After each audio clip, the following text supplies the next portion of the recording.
Extraordinary moment as royal pariah Harry was devastatingly written out of existence by Donald Trump. The runaway prince unpersoned and humiliated by his nemesis, the American president, as more than 160 dignitaries, including the royal family and British Prime Minister Keir Starmer, sat transfixed by his heartfelt post-banquet speech at Windsor Castle. Trump turned to King Charles and, amid a gracious torrent of courteous compliments, declared, "I just want to say that His Majesty has also raised a remarkable son in His Royal Highness the Prince of Wales. Really amazing that we've gotten to know you, and I think you're going to have unbelievable success in the future. Melania and I are delighted to visit again with Prince William and Her Royal Highness Princess Catherine. So radiant, so healthy, and so beautiful. It's a great honour. Thank you." Oh my God. Can you imagine how Harry must have felt about this clearly calculated strategic insult? As Donald delivered his carefully aimed, princely put-down, there was an elephant in the elegant dining room. A ginger elephant. More to the point, that gushing presidential praise for Catherine will have painfully pierced Meghan like a dagger through her very soul. The difficult Duchess despises the Princess of Wales. Who can forget the tear-stained rows in the approach to Harry's wedding as William's shocked wife realised that the headstrong Ms Markle spelled trouble. Tantrums over tiaras and a row about the bridesmaids' dresses that made Catherine cry. Predictably, in her mudslinging interview with Oprah Winfrey, Meghan insisted it was the other way round. That, of course, was her truth. But as for the truth, what we do know is that the princess went out of her way to make Harry's American fiancé feel welcome, only to have her kindness thrown back in her face. Now, to this day, 7 years on, Meghan's deep dislike of her regal in-laws centres on Catherine. The word jealous springs to mind. Meanwhile, on Planet Harry, all of his crimes against decency, in the horror with Oprah, that nasty Netflix series, his spiteful book Spare, his deranged conspiracy theory allegation to the BBC that his mean-spirited father wanted him dead, and so much more, have been forgotten and forgiven. Why? Because he spent 4 days in the UK beaming for the cameras and oh so selflessly visiting charities. Astonishingly, hopeless Harry insisted to a newspaper journalist that his conscience is clear over Spare, a sordid potboiler full of torrid tales of fights with his brother, losing his virginity in a field and trying to thaw his frostbitten manhood while thinking about his mother Diana, was not airing his dirty laundry in public. What the hell was it then? Let's face it, Dukey boy, you sold trash for cash. It wasn't, as you preposterously suggested, about accountability. It was about making money. But enough of Planet Harry. Back on planet Earth, if this narrow bandwidth oddball thinks he's wiped the slate clean, he's got another thing coming. The delusional Duke of Sussex's desperate bid to win back the hearts and minds of the British people will take more than a bizarre pretend royal tour. It got worse when, following his brief 54-minute tea for two reunion with the King, the dim Duke headed unannounced to Ukraine for more performative charity do-gooding, in direct contradiction to the British government's wishes. They didn't want him in the war-torn country because his presence would clash with an official visit by Foreign Secretary Yvette Cooper. Naturally, never one to readily comprehend grown-up issues, Harry went anyway. For his royal Lolas, it was an unmissable love-me-do photo opportunity. But as he finally flew back to California, buoyed by a strange Instagram greeting from Meghan on his 41st birthday, a picture of him with hair when he was in the military nearly 2 decades ago, a different version of that London meeting with the King was beginning to emerge. It was not reportedly the joyful rapprochement we were led to believe. Rather, Harry had to enter Clarence House by the public doorway, where he was security screened. And throughout his familial session with Charles, Queen Camilla, who neither likes nor trusts her husband's youngest son, insisted on being there. Her tacit warning to Harry was stark. You breathe a word of this to the media and I will know where it came from. Later in Ukraine, the Duke did indeed talk to the media, but uncharacteristically betrayed no confidences in an interview with the little red Guardian newspaper. What he did say was, "My focus has to be on my dad this year." This from a guy who hasn't seen his father for 19 months and until their perfunctory powwow wasn't even on speaking terms. So, call me cynical, but by focusing on his dad, does cash-strapped Harry mean focusing on persuading Charles to reopen the bank of Dad? You decide. Well, Samara, that's what I reckon it was about. He needs money, doesn't he? That's why he went to see Charles. So not exactly the warm reunion that Harry tried to paint a picture of. Absolutely not. And anyone who wants you to believe otherwise is completely wrong, because yes, they were checking for recording devices. That is known. That is a thing, and they cannot trust Harry at all. And if he really cared so much about his dad, he would have seen him when he was in the midst of his cancer diagnosis, not after the fact, when, you know, he's recovering, he's out doing public events. This is all about money. You're completely correct, Kev. I just do not understand. You couldn't have a week where there weren't two polar opposite brothers, one high on the royal family and sort of showing Britain what it means to be British, and another giving interviews to The Guardian, which is a Republican newspaper, famously. Yeah, well, I think Harry's a Republican, I think. He's always going on about the institution, the royal institution, and how awful it is. Well, listen, Donald Trump, we'll come to you in a second, Ash, but it's a very skillful speech Donald Trump made. As I say, there are 160 dignitaries there at Windsor Castle. The president complimenting the king on his son William. No mention of Harry. As I said, he unpersoned him. Have a look at this. But I just want to say that His Majesty has also raised a remarkable son in His Royal Highness Prince of Wales. Really amazing. We've gotten to know you, and I think you're going to have an unbelievable success in the future. Yeah, that would have hurt, wouldn't it? But it was you know, he really made a thing of that. You've raised a remarkable... Sorry about my Trump impression, by the way, but I thought I better do an American accent. It's not all that good. I'm not a professional mimic. But when he said, you've raised a remarkable son...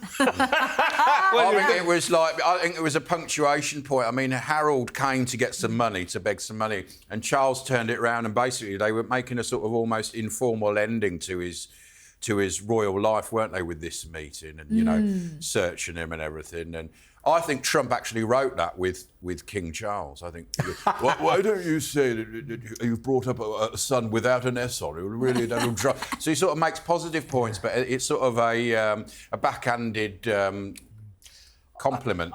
You see, in the past, the king and his family have made it clear that they're not overly keen on Donald Trump. Yeah. But there's something about Trump that, you know, for all his sins, he is a likeable guy. He's a funny guy, and he knows how to compliment people. So he loves his country more than any other president. Yeah. And there's the king with Donald Trump, and later on there was some very friendly moments between Trump and Kate. They're getting to know him, and as I say, for all his faults, for all his sins, I think he's a very personable guy. Yeah. Everybody who meets him just said he's very good fun to be around. So I genuinely think the king, Kate. There's some good footage of Trump having a good time with Kate. He got on with Queen Elizabeth as well, didn't he? And so that sort of passed down to King Charles. You know what I mean? Well, he said he did. But there were those famous moments where he just sort of walked in front of the Queen. I mean, he was about... Well, it meant a lot He was to him about 3 times taller. But he was respectful. He didn't know. He's just a brash American. He doesn't know etiquette. Exactly. He told the media meeting the Queen was the moment in my life where I truly felt like I'd properly made it. He loves the royals. He loves this country, particularly loves Scotland, where his mother was born. Yeah. By the way, the cognac that they drank after this lavish banquet was 1912.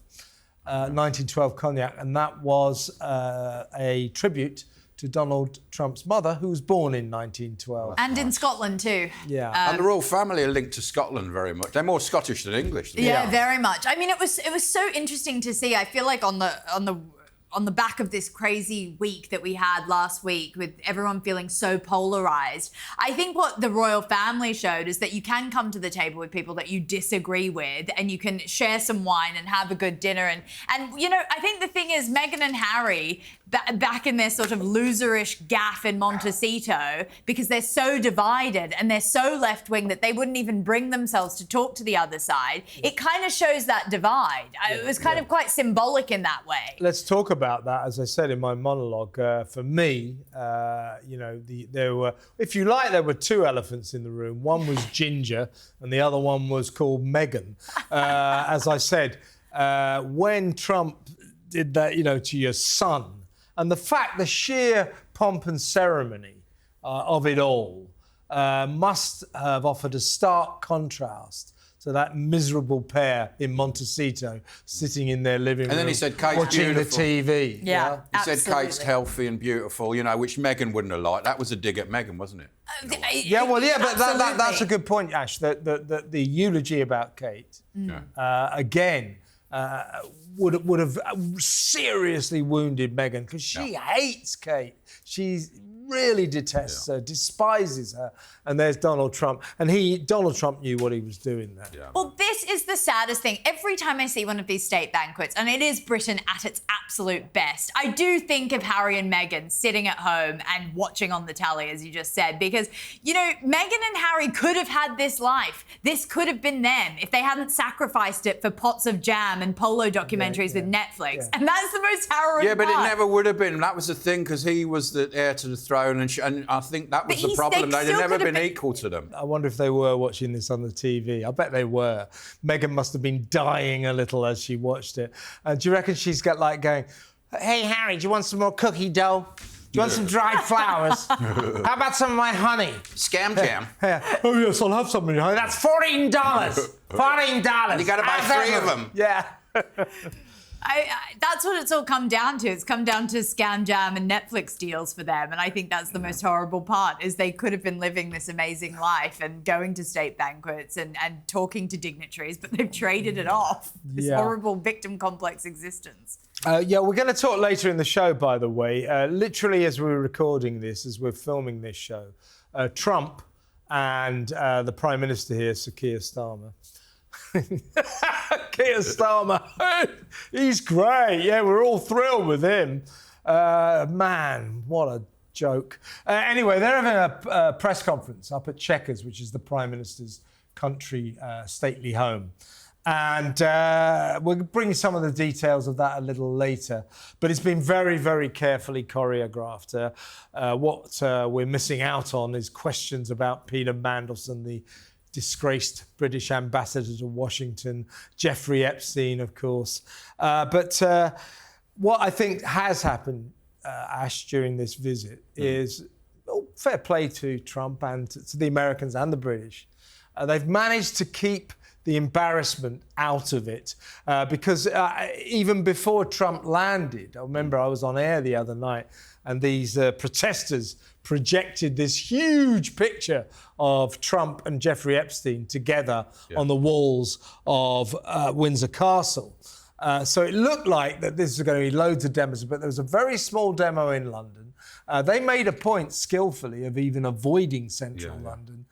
So there's been precious few demonstrations, precious few protests, and we're not sure, from what I can gleaned so far, I don't think there's been too much embarrassment at this press conference. But we're doing this live, so literally later in the show, hopefully we will be able to bring you some embarrassment. But if they've choreographed this right, nobody would have got a question in about Epstein or Peter Mandelson. But more of that later. In the meantime, let's go over to a bad ad featuring the president. New Trump fragrances are here. They make a great Christmas present. I've named them Fight, Fight, Fight because they represent winning. We all want to be winning. We have to win as a nation. We want to win as a family. This fragrance is all about strength and success and confidence for men and for women. Get yourself a bottle and don't forget to grab one for your loved ones too. They'll thank you and they'll even smell good. Enjoy, have fun, keep on winning, and Merry Christmas. I bet it makes you seem really, really presidential. Powerful. So Well, the big moment of the week is over stateside, over there in California, where late-night chat show host Jimmy Kimmel basically said something really bizarre about Charlie Kirk's tragic assassination. And this is it. We hit some new lows over the weekend with the MAGA gang desperately trying to characterize this kid who murdered Charlie Kirk as anything other than one of them and doing everything they can to score political points from it. In between the finger pointing, there was grieving. On Friday, the White House flew the flags at half-staff, which got some criticism. But on a human level, you can see how hard the president is taking this. Condolences on the loss of your friend Charlie Kirk. May I ask, sir, personally, how are you holding up over the last day and a half, sir? I think very good. And by the way, right there, you see all the trucks? Yes. He's at the fourth stage of grief, construction. Be still my aching sides. Isn't Jimmy funny? No. But before that was the feeble joke at the end about construction. Jimmy, get a new job. You're not funny. There was this diatribe about Charlie Kirk's assassin, his shooter, his killer, Tyler Robinson, being a member of MAGA, Make America Great Again, one of Trump's crew. Well, you know, either Jimmy Kimmel is the worst informed man in show business, or he's just lying. Tyler Robinson is well known to have had far left opinions, was obsessed with trans issues, and indeed lived with some bloke who wants to, some guy who pretends he's a woman, a trans woman as they call them. You know, I call them men in dresses. But he was nothing to do with MAGA. What on earth was Kimmel thinking? Yeah, I mean, the fact that he's got about 20 producers probably on that show, having to fact check and write everything, gives him absolutely no excuse for this absolute catastrophe that now his show's been taken off air. We don't know if it's fully cancelled yet, but I think that it might be. I mean, that his ratings were already absolutely in the tank before this, if not now. I mean, it really is go woke and go broke right now in America. And I think that you're right. When you look at the leaked text messages between him and his trans roommate, they're calling him the roommate at the moment, it shows that he said, I put a stop to the hate. I put an end to it. So whatever Kimmel's pushing out to his massive audience about him being a MAGA person just simply isn't true. As you said, Kev, it's a lie. Yeah, if Jimmy Kimmel knows the truth, then he was lying. If not, he's an ignoramus who doesn't know anything. This guy was left-wing and a trans activist. Absolute nonsense. And by the way, you said we don't know if the show's permanently cancelled. Hello, excuse me. I do. It's never coming back because ABC said it will be canned for the foreseeable future. Yeah. And guess what, Ash? Guess what they're replacing it with on Friday night? The Simpsons. No. What? A documentary on Charlie Kirk. Yeah. I think that might be a bit of a message to Mr. Kimmel. But also, I think the whole programming bit is changing in America. You don't have appointment to view anymore, like TV shows like that. We saw Colbert, didn't we, a few weeks ago? And he probably knew in his mind the writing's on the wall. You know, it's very polarised with the left are losing, so he's lashing out.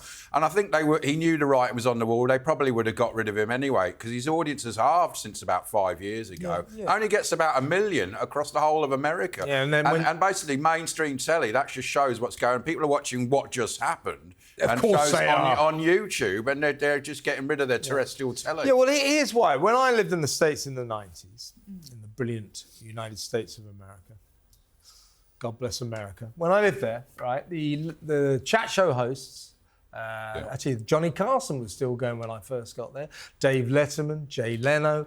Now, these were people who didn't really get involved in politics, and I'll tell you why. I don't really know what their particular politics were, because they understood Middle America. Middle Americans, or Americans, decent, honest Americans, don't want to be lectured late at night about politics. Why are these late night chat show hosts, talk show hosts, why have they all become lefties? Colbert, this guy Kimmel. Why don't they understand their audience? I mean, and also when I was there, Carson, Letterman, Leno, vast audiences. It's no wonder that Kimmel and the gang are getting like just a handful of people tuning in, because they don't seem to understand Middle America. They're more keen on showcasing It's their bosses, isn't it? Their own left-wing opinions, right, Samara? You make such a good point. We never used to know celebrities' political opinions. We never used to know talk show hosts' political opinions. I mean, I just can't believe Jimmy Kimmel. He's the same guy who used to host Hot or Not and all these random sex shows in the late night sort of time slot. And now apparently we're meant to listen to his political opinions, and he's telling us to vote for Democrats. And you're right, because they exist and they're filmed in these New York and LA bubbles, they are completely surrounded by an echo chamber of writers that have no idea what's going on in America. I mean, you could argue, Ash, that, Jimmy Kimmel has been cancelled for something that he said, and that's not something I approve of. It's kind of complex when you start talking about freedom of speech like this. ABC, the network, has got a right to say, or to conclude, to decide that this isn't the sort of thing they want on their network. So I'm slightly uncomfortable with someone getting cancelled for something they say. But frankly, Ash, I think Jimmy Kimmel deserved it, because it looks to me as if he told a barefaced lie because he fancied that this guy should be a member of MAGA. He wanted that to be the truth, even though he knew it wasn't. Confirmation bias, and they're getting a dose of their own medicine. That's the phrase I was looking for. Thank you. And it's because they're not pandering to the audience now, they're pandering to the management, because all the institutions have been captured, but now they're panicking because they're realising they're going to lose advertisers, or lose an audience, and so some of the management are falling down, and this is what's happening. It's sort of crumbling, isn't it, the left? Yeah, and all of these late night chat show hosts who are dropping like flies, dropping like skittles, as you say, Colbert, of course, our very own James Corden, who was on NBC, he's gone as well. I don't think James is particularly left-wing, but he didn't get much of an audience. That's why he went. It was costing too much. But they all sort of, not James Corden, but the rest of them all sort of suffer from Trump derangement syndrome. They think, oh, look, aren't I great? Look how much I hate the orange man. And here is Jimmy Kimmel on Donald Trump. He should change the hats to say, "Make America Wine Again." It's more than half of this country voted for the criminal, still trying to figure out what happened.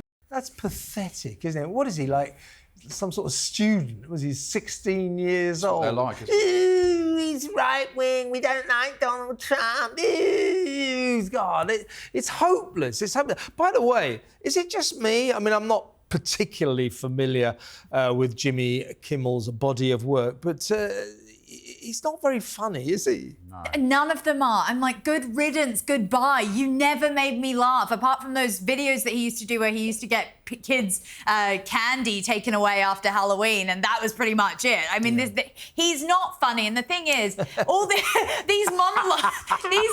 He's not funny. But he's not. I mean, that's funny. These monologues, each talk show host was basically doing a diatribe about why we hate Trump every single night. And there's a reason that Greg Gutfeld on our sister station, Fox, is getting the highest late night ratings ever, because he's actually talking to what people are thinking. Yeah, he's slagging off the audience, basically, by doing it. Yeah. Let me tell you, folks, there's a strange truth about comedy. And I'm not saying this with any political bias.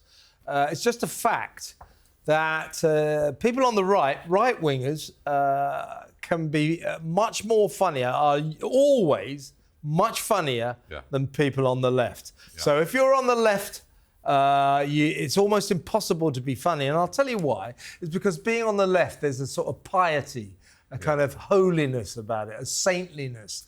And therefore, it's as if you're polishing your own halo. So Jimmy Kimmel and the rest of those gormless gang of late-night talk show hosts who keep getting sacked, they don't quite understand. They go, oh, the right-wing fascist. Yeah. Ooh, we don't like him. That's not funny. Let's go to a real ad. It's not a bad ad. This show is full of special Trump adverts. So here's a Trump commercial. By popular demand, I'm doing a new series of Trump digital trading cards. You all know what they are. We've had a lot of fun with them. It's called the America First Collection. 50 all-new stunning digital trading cards. It's really something. These cards show me dancing and even me holding some Bitcoins. Here's the best part. I'm doing great things for my Trump digital card collectors. First, there's the real physical Trump cards. Purchase 15 or more of my Trump digital trading cards and we'll mail you a beautiful physical trading card. It's really, I think, quite something. Each physical trading card has an authentic piece of my suit that I wore for the presidential debate, and people are calling it the knockout suit. I don't know about that, but that's what they're calling it. I want them as well. I love America. I love the way the president can go on TV and go, hey, buy this. I'm your favourite president. What other presidents they have to choose from. But, get me some of those cards. When we come back, we've got an exclusive interview with Lucy Connolly. She's the poor lady in Britain who was sent to jail for a tweet. A real affront to freedom. Well, this is a very special moment for this show because we have in the studio a very special lady.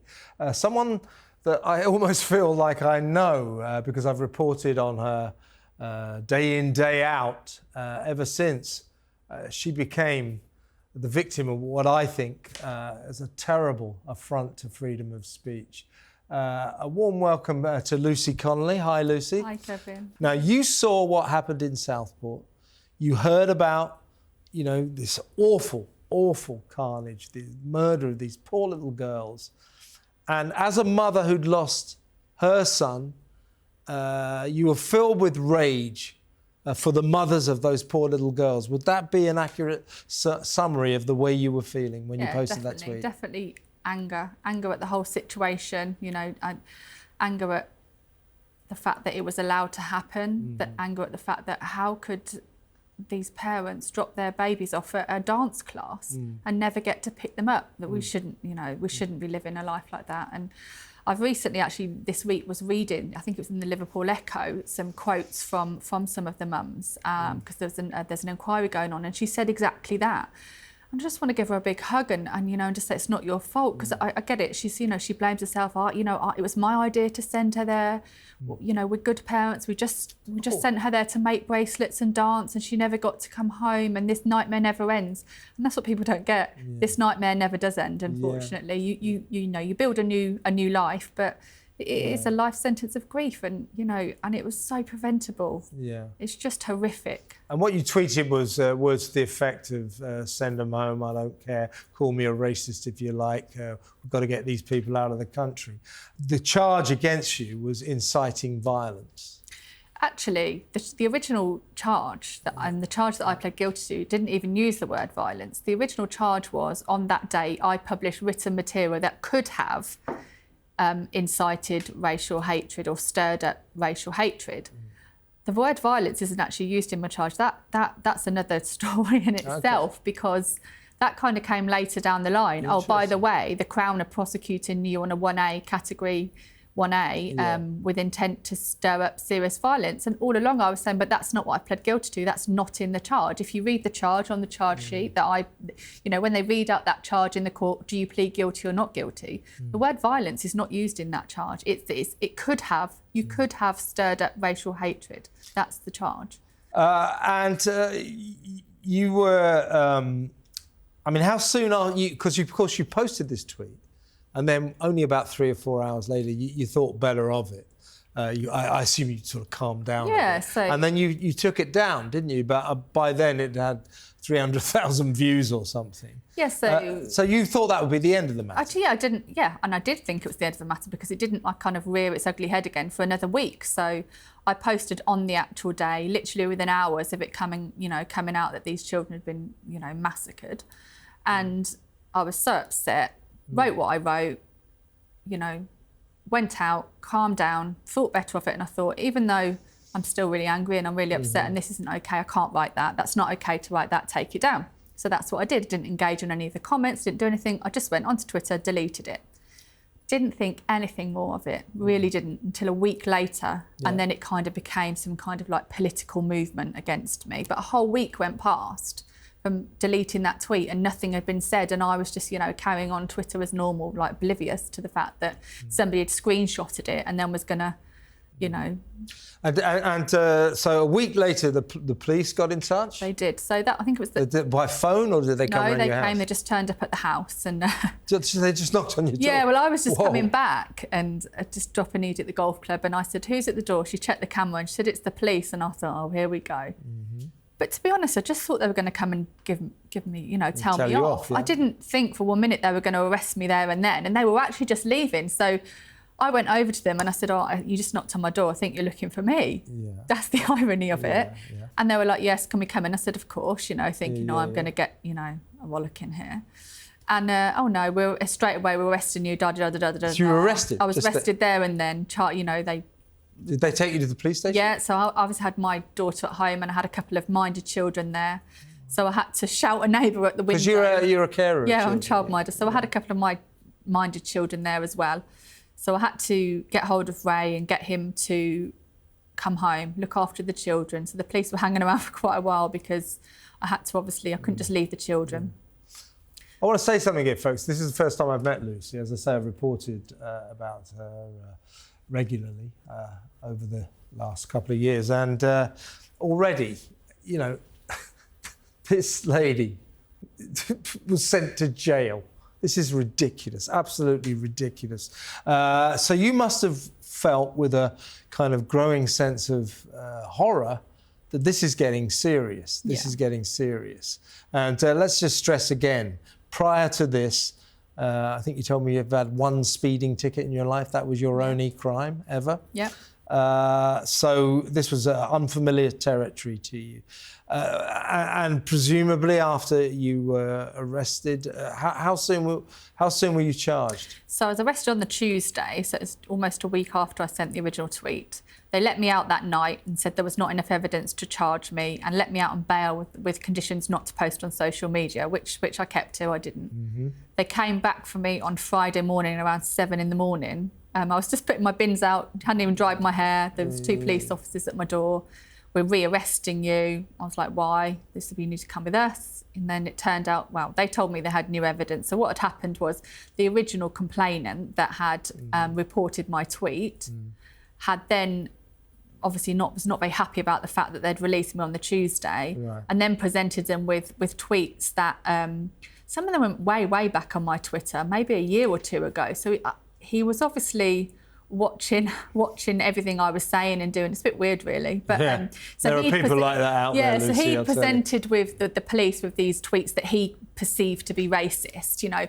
One of them where I called my friend a derogatory name, where he'd called me one first. It was just banter between two friends. Yeah. One of them where I'd said, that it happened that there was a guy around the same time. There'd been a guy in a local park next to me. He was an immigrant and he got arrested for masturbating over children in the park. Blimey. So it was a conversation about that. I'd put a sick face and I said he's Somalian, I guess, because he was Somalian, he looked Somalian. It was just a description, but apparently, that's racist. You can't use that anymore. You can't point out that somebody looks to be Somalian, and apparently you can't say that it's sick that a grown man is, masturbating over children in the park. Apparently that's racist too. It's ridiculous. So they came back at me, and then they kept me in the cells all day. And I remember I've been really polite and really calm the whole time. But by this point, it kind of like 8 o'clock at night, I was like, I want to go home now. No, you can't. We're just waiting. I said, you're doing this on purpose. Just let me go home. They would have been. So anyway, about 9 o'clock that night, they came and got me and charged me with the charge that they charged me. And I was just like, And that was inciting racial hatred. Yes, no mention of violence. No, the word violence is not used in my charge. Okay. What did you think of Charlie Kirk's assassination? Oh, it's just horrendous. It's just so sad. And it's amazing how many people I've spoken to about it that have said, I can't believe how upset I am about a guy dying that I've never met. And I think all of us that have got a heart actually feel like that. You've got some young guy that has essentially been killed because you don't agree with his opinions. Just like we call them 77th Brigade went after me because they don't agree with mine. Like I said earlier, somebody's clearly been watching my Twitter for quite some time because they didn't agree with my, and worse still, it was let's have it right. They were really after Ray. They weren't really after me. Because he's a Tory councillor. And even after I got imprisoned, the Labour MPs and the councillors locally continued to go after Ray. The council employed some swanky legal firm in London to try and take him down, to come to the conclusion that he hadn't actually done anything wrong and breached any, Why were they after him? What was tweets? Because he took their seat. He took their seat. Took their seats. He took their seat. It is the long and short. How would you describe your politics, Lucy? I would say I was centre-right. I just want everybody to be OK. I really begrudge being called far-right. I'm not a fascist, I'm not a Nazi, and I really think this rhetoric needs to stop. I'm not a socialist. I would never vote Labour for the simple reason I'm not socialist. I don't agree with it. But I would very much say I was pretty centre-right. Is it true that were you trying to get, before his sad death, were you trying to form a connection with Charlie Kirk? No. I followed him and I knew who he was, and I was pretty impressed by him and what he was able to achieve. And obviously, I was being updated while I was in prison. My friends were saying, "Oh gosh, Charlie Kirk's talking about you. He's defending you. He's said something about you on his show and stuff," which kind of made me smile because he was big guns out there, wasn't he? Yeah. And you know what? He just talked a lot of sense. He really did. And if we start, this is it. I'm not exactly famous for being a left winger, but like yourself, I would describe myself as a sort of centrist right of centre. I'm quite sort of left wing on quite a few social issues, but politically, I'm not very left wing. But these people, Sadiq Khan and the gang, they call people like you and me, because we're not left wing, we're far right. But that's okay. That's okay for them to call you basically a fascist. Yeah. But it's not okay for anyone else to say what they... So basically, you can only say what you want if you vote Labour. That's what they're saying, exactly isn't it? Right. They're allowed to use vicious words about us, and particularly you, but we're not allowed to... You're whipping people up into a frenzy here. These people, they're bad people. They deserve to be... Charlie Kirk is a perfect example. How can anyone in their right mind think that killing a young guy with his whole life ahead of him, with 2 young children and a beautiful wife, is okay? How are you going to campaign to try to restore the freedom of speech that this government, this Labour government, is eroding, is getting rid of? Wow, I have to be very careful right now because I'm under licence conditions. Okay. Don't want to get recalled. Yeah. But when that is over and I'm free to basically say what I want within reason, I will just, keep highlighting people's cases and keep, highlighting the 2-tier system. You cannot have a system where, dependent on your political bias, is whether you're going to get arrested or not for what you say. And, hopefully the Americans will back us. I mean, they have been backing us, haven't they? And they're a massive ally to the UK. Hopefully, also, I really would like to get involved, as you know, in prison reform, in women's prison reform, and work with some charities and just represent these women, really, that have no one, batting for them. On a sort of light-hearted basis, did you ever think that you would, your name would be bandied around the Oval Office, J.D. Vance, Never. the president, talking about Lucy Connolly? The girls in prison were so excited. They were like, "Oh my God, your name is being mentioned about, in the American, in the White House." And I was just like, "Yeah, I know." Yeah. I didn't really know. I was a bit like, "Oh wow." Yeah. But you've achieved a kind of a fame, and it sounds to me as if you're going to use that fame in a positive way and fight the cause, fight the good fight for freedom of speech. I could sit here and be bitter and, and slag off the government, but where's that going to get me? Yeah. It's not going to change anything. They're not going to change their opinions.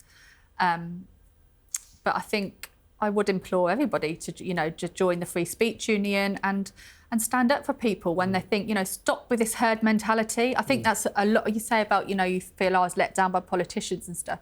I think that was the problem. It's like this herd mentality. No one dare come out and speak, even though they knew that it was wrong and that's not what they stand for. They were too scared of speaking up because of what might happen to them, you know. But actually, it only took one person, and in this case, actually, it was Dan Wootton and Alison Pearson. It took for them to say, hang on a minute, this is not right, and run with it.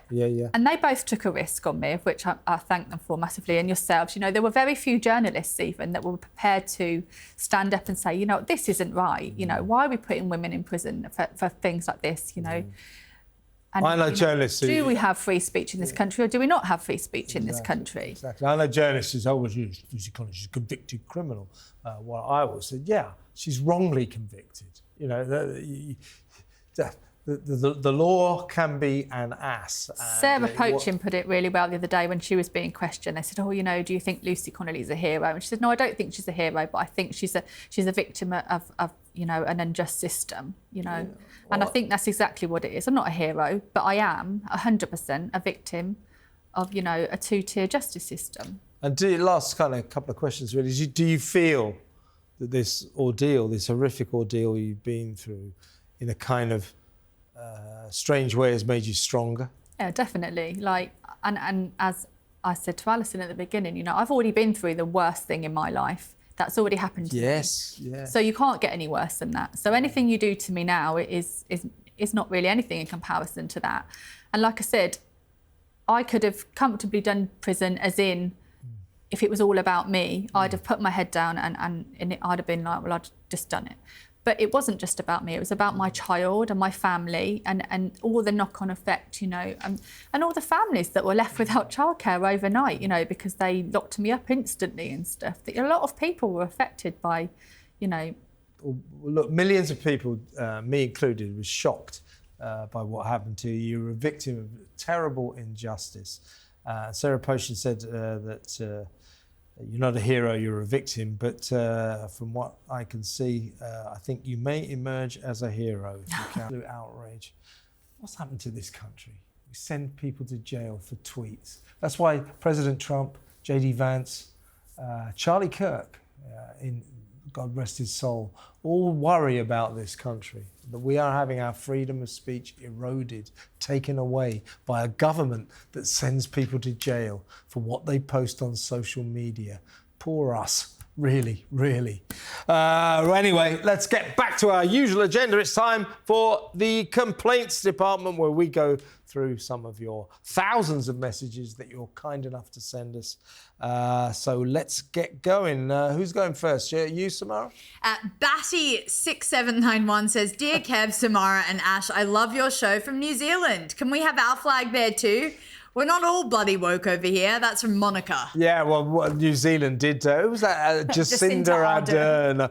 Oh, God, the worst woman who ever lived.